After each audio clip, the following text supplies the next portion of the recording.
Dear students, welcome to Durga tutorial online classes. सामाजिक विज्ञान में हम लोग भूगोल पढ़ रहे हैं। भूगोल का ये 5वां भाग है। अगर आपने पिछली वीडियो को नहीं देखा है तो आप जाके सबसे पहले उन वीडियोज को देख लीजिए। सामाजिक विज्ञान में मैं आपदा प्रबंधन पूरा पढ़ा चुका हूँ, क्वेश्चन आंसर भी उसका दे चुका हूँ। अगर आपने उन वीडियोज को नहीं देखा है तो आप हमारे चैनल के प्लेलिस्ट में जाके 10th सोशल साइंस में आप उसे देख सकते हैं। भूगोल का ये 5वां भाग है, 4 भाग इसका पढ़ाई हो चुका है। अगर उन वीडियोज को भी आपने नहीं देखा है तो उसे भी पहले देख लीजिए, फिर इसकी पढ़ाई आप कीजिए। अगर आपको कोई परेशानी होती है तो आप हमारे व्हाट्सएप नंबर पर संपर्क करें, जो कि कमेंट में पिन किया गया है। तो चलिए आज की पढ़ाई शुरू करते हैं। आज हम लोग को पढ़ना है कृषि के बारे में।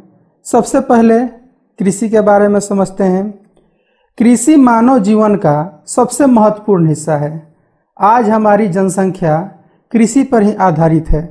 कृषि से सिर्फ भोजन ही नहीं मिलता है, खाद्य सामग्री ही नहीं मिलता है, बल्कि कच्चा माल भी उद्योगों के लिए मिलता है, जिससे उद्योग हो सके, व्यापार हो सके। कृषि का महत्व आप अपने स्क्रीन पर देख पा रहे होंगे। विशाल जनसंख्या को भोजन तथा उद्योगों के लिए कच्चा माल कृषि से प्राप्त होता है। हमारी जो जनसंख्या है उसके लिए भोजन हमें कृषि से प्राप्त होती है। उद्योग के लिए कच्चा माल हम लोग कृषि से प्राप्त करते हैं। खेती करने से ही हम लोग को कच्चा माल मिलता है, जिससे कि उद्योग स्थापित होते हैं। उदाहरण के लिए गन्ना का खेती होता है, जिसे आप ईख भी कहते हैं। गन्ना के खेती से ही चीनी उद्योग चलता है। देश के कुल राष्ट्रीय आय का 13.9% कृषि से प्राप्त होता है। आय यानी जो देश का इनकम है, नेशनल इनकम, उसमें भी कृषि का बहुत बड़ा योगदान है। 13.9% आय जो है इनकम कृषि से प्राप्त होता है। कुल कार्यकारी जनसंख्या का 54% भाग कृषि कार्य में लगा हुआ है। जो भी भूभाग हम लोग इस्तेमाल कर रहे हैं, अपने कार्य में लगाए हुए हैं, उसका 54% भाग कृषि कार्य में लगा हुआ है। इससे आप अंदाजा लगा सकते हैं कि कितने बड़े भूभाग में हम लोग कृषि के लिए जमीन का उपयोग कर रहे हैं। देश के 2/3 लोगों की जीविका कृषि पर आश्रित है। अगर देश में 3 लोग हैं तो उनमें 2 लोगों का जीवन कृषि पर ही आधारित है। इससे आप साफ अंदाजा लगा सकते हैं कि कृषि का महत्व हमारे जीवन में क्या है। आगे देखते हैं। भूमि का विभाजन कृषि के संदर्भ में। कृषि के लिए भूमि को अलग अलग भागों में बांटा गया है। सबसे पहला है शुद्ध बोई गई भूमि, दूसरा है चालू पड़ती भूमि, तीसरा है कृषि योग्य भूमि, चौथा है अन्य पड़ती भूमि। प्रमुख फसल जो है इसका भी एक समूह है। पहला है खरीफ फसल, जो कि वर्षा ऋतु में होता है। प्रमुख फसल इसका है चावल, ज्वार, बाजरा। दूसरा है रबी फसल, जो कि शीत ऋतु में होता है, जैसे गेहूं, जौ, चना। तीसरा है जायद फसल, जो कि ग्रीष्म ऋतु में होता है, सब्जी, ककड़ी, तरबूज। सब्जी आपको साल भर मिलता है, लेकिन उसी में कुछ कुछ सब्जियां हैं जो आपको गर्मी के दिनों में ही मिलेंगी, सर्दी में आपको नहीं मिलेंगी। कुछ सर्दी में मिलेंगी तो गर्मी में नहीं मिलेंगी। कृषि के प्रकार। कृषि को यहाँ पे 5 प्रकार में बांटा गया है। कृषि के प्रकार को पहला है जीवन निर्वाह कृषि। इसका उद्देश्य है भोजन प्राप्ति। इसका उद्देश्य यही होता है कि हम ज़्यादा से ज़्यादा अपना भोजन उससे प्राप्त कर सकें। स्थानांतरित कृषि। स्थानांतरित कृषि किसे कहते हैं? स्थान बदल बदल कर जंगलों को साफ कर खेती करना स्थानांतरित कृषि कहलाता है। जंगल को हटाकर उसे साफ कर कर जब हम लोग खेती करते हैं तो उसे स्थानांतरित कृषि कहते हैं। इसका भी प्रमुख फसल चावल है। व्यापारिक कृषि। व्यापार के उद्देश्य से किए जाने वाले कृषि को व्यापारिक कृषि कहते हैं। जैसे हम चाय की खेती कर रहे हैं, कॉफ़ी की खेती कर रहे हैं, जिसे कहवा भी कहा जाता है, गन्ना का खेती कर रहे हैं, तो ये सब व्यापारिक कृषि है। इसका उद्देश्य है तंबाकू है, कपास है, इसका उद्देश्य है व्यापार करना, अधिक से अधिक लाभ कमाना। रोपण कृषि, रोपण कृषि को भी व्यापार के उद्देश्य से किया जाता है। इसका प्रमुख फसल है रबर, कहवा, गन्ना, चाय। कहवा कॉफी को कहा जाता है, इस बात को आप दिमाग में रखिएगा। गहन कृषि, अधिक जनसंख्या के भरण पोषण हेतु किए जाने वाले कृषि को गहन कृषि कहते हैं।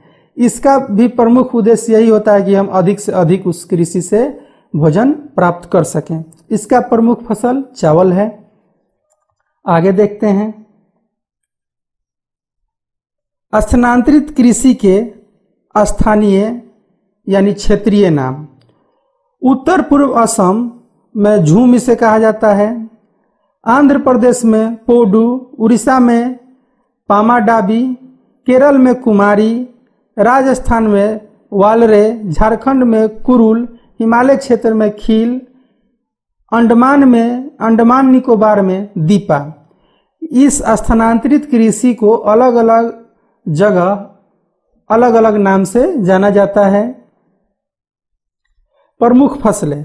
भारत में 3 स्पष्ट ऋतुएं पाई जाती हैं, जिसमें उगाई जाने वाली फसलों को 7 श्रेणियों में बांटा गया है। पहला है खाद्य फसल, जो कि खाने वाले फसल हैं धान, गेहूं, ज्वार, बाजरा। रेशेदार फसल, जिसमें जूट, कपास। पेय फसल, चाय, कॉफी, जिसे पिया जाता है। नकदी फसल, जिसमें गन्ना है। दलहनी फसल, चना। तिलहन फसल, सरसों, तिल, ये सभी शामिल हैं। विभिन्न फसलों के लिए आवश्यक भौगोलिक दशा एवं उत्पादन क्षेत्र। आप अपने स्क्रीन पर देख पा रहे हैं कि विभिन्न फसलों के लिए आवश्यक भौगोलिक दशा एवं उत्पादन क्षेत्र दिया गया है। एग्जाम्पल के तौर पे मैं आपको बता रहा हूँ। फसल का नाम हो गया चावल, जिसे वर्षा चाहिए 125 से 200 सेंटीमीटर। इसका तापमान चाहिए 32 से 27 से 32 डिग्री। मिट्टी इसके लिए चाहिए चीका युक्त। उत्पादन क्षेत्र है पश्चिम बंगाल, उत्तर प्रदेश, बिहार। गेहूं दूसरा फसल है गेहूं। गेहूं के लिए 75 सेंटीमीटर वर्षा की आवश्यकता है। तापमान इसके लिए 10 से 20 डिग्री होना चाहिए। मिट्टी दोमट होना चाहिए। उत्तर प्रदेश, पंजाब, बिहार प्रमुख उत्पादन क्षेत्र है इसका। उसी प्रकार आप अन्य खाद्य पदार्थ भी देख रहे हैं, जैसे ज्वार, इसके लिए 40 से 50 सेंटीमीटर वर्षा की आवश्यकता है। 25 से 30 डिग्री सेल्सियस इसके लिए तापमान चाहिए। मिट्टी इसके लिए बलुई चाहिए। इसका उत्पादन क्षेत्र हो गया महाराष्ट्र, गुजरात, मध्य प्रदेश। इसी प्रकार आप रेशेदार में कपास को देख पा रहे हैं, जूट देख पा रहे हैं, पेय में चाय, कॉफी देख पा रहे हैं। ये स्क्रीन पर आपको दिया गया है, आप इसे अवश्य नोट करके रखें। नकदी फसल में गन्ना है, रबर है। दलहन में चना, मसूर। तिलहन में सरसों, तीसी, तिल भी होगा। ये सब यहाँ पे दिया गया है। वर्षा इस सब के लिए जैसे सरसों में दिया गया है 0 से 50 सेंटीमीटर इसको वर्षा चाहिए। तापमान 18 से 25 डिग्री रहना चाहिए। मिट्टी इसके लिए जलोढ़ एवं बलुई। उत्पादन क्षेत्र इसका राजस्थान, उत्तर प्रदेश हो जाएगा। भारतीय कृषि की नवीन प्रवृत्तियां। भारतीय कृषि की 3 नवीन प्रवृत्तियां हैं। पहला हरित क्रांति, दूसरा शुष्क कृषि, तीसरा कार्बनिक कृषि। एक एक करके तीनों को समझते हैं। सबसे पहले हरित क्रांति को जानते हैं। 1966 से 1967 में अधिक उपज देने वाले नवीन बीजों के प्रयोग से फसल उत्पादन में आई क्रांति को हरित क्रांति कहा जाता है। 1966 से 67 में जब नई बीजों को लाया गया अधिक उपज देने के लिए, तो उस क्रांति को हम लोग हरित क्रांति के नाम से जानते हैं। सबसे पहले लाभान्वित फसल है गेहूं। गेहूं पे सबसे पहले इसका प्रयोग किया गया, जो कि सबसे ज्यादा लाभ दिया। प्रथम हरित क्रांति के क्षेत्र हैं पंजाब, हरियाणा, उत्तर प्रदेश। शुष्क कृषि को आप समझते हैं। शुष्क एवं अर्ध शुष्क क्षेत्रों में प्रचलित है। इसके लिए 75 सेंटीमीटर से कम वर्षा वाले क्षेत्रों में होने वाली कृषि है। प्रमुख इसका फसल है ज्वार, बाजरा। कार्बनिक कृषि समझिए। इस प्रकार की कृषि में फसलों का हेर फेर हरी खाद, कंपोस्ट तथा जैविक कीट नियंत्रण तकनीक के उपयोग से कृषि की जाती है। फिर से समझिए इसे। इस कृषि में फसलों का हेरफेर हरी खाद, कंपोस्ट तथा जैविक कीट नियंत्रण तकनीक के उपयोग से कृषि की जाती है। खाद्य सुरक्षा। खाद्य सुरक्षा क्या है? भूखमरी के समस्या से निपटने के लिए प्रत्येक व्यक्ति को खाद्यान्न उपलब्ध कराने के लिए चलाया गया कार्यक्रम खाद्य सुरक्षा कार्यक्रम कहलाता है। जब प्रत्येक व्यक्ति के भोजन का ध्यान रखा जाता है और उसके खाने के लिए जो कार्यक्रम चलाया जाता है उस कार्यक्रम को खाद्य सुरक्षा कार्यक्रम कहा जाता है। इसका मुख्य उद्देश्य यही है कि कोई व्यक्ति भूखा ना रहे। आगे देखते हैं। भारतीय कृषि की समस्याएं। निम्न उत्पादक के प्रमुख कारण। अब जानते हैं भारतीय कृषि की समस्या। भारत में जो कृषि है इसकी समस्या क्या है? तो पहली समस्या जो है वर्षा की अनिश्चितता। वर्षा कब होगी कब नहीं होगी ये सबसे बड़ी समस्या है भारतीय कृषि की। दूसरी जो समस्या है बाढ़ की समस्या है। तीसरी समस्या सुखाड़। चौथी समस्या अशिक्षित किसान। जब किसान पढ़े लिखे नहीं होंगे वो नहीं समझ पाएंगे कि कौन सा हमको बीज डालना है, कौन सा हमको खाद इस्तेमाल करना है, किस प्रकार से फसल का संरक्षण करना है, नहीं समझ पाएंगे। इसलिए किसान का शिक्षित होना भी जरूरी है। उसे पढ़ा लिखा कुछ ना कुछ होना चाहिए। तो चौथी सबसे बड़ी समस्या है अशिक्षित किसान। पांचवी जो समस्या है खेतों का आकार छोटा एवं बिखरा हुआ होना। ये सबसे मुझे लगता है कि बड़ी समस्या है। यह सबके साथ है, हर किसान के साथ ये समस्या है। खेत का आकार जो है छोटा है और बिखरा हुआ है। अगर आपका खेत एक जगह बहुत सारा हो तो आप एक जगह ही उसका देखभाल आसानी से कर पाएंगे, लेकिन अगर आपका खेत 5 जगह हो तो आप अकेले उसका देखभाल अच्छे से नहीं कर पाएंगे, आपको परेशानी होगी। तो ये भी एक समस्या है। अगली जो समस्या है कृषि पे बढ़ती जनसंख्या का बोझ। कृषि के लिए जो भूमि है वो भूमि सीमित है और जनसंख्या हम लोगों की दिन प्रतिदिन बढ़ती जा रही है। तो जो भी जनसंख्या बढ़ रही है उसका बोझ कहीं ना कहीं हमारे कृषि पे पड़ रहा है।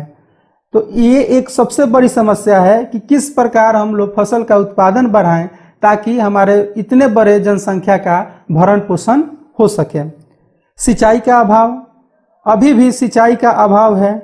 फसल की अगर सिंचाई अच्छे से ना हो तो फसल हमें अच्छा नहीं मिल पाएगा। परंपरागत कृषि पद्धति की प्रमुखता।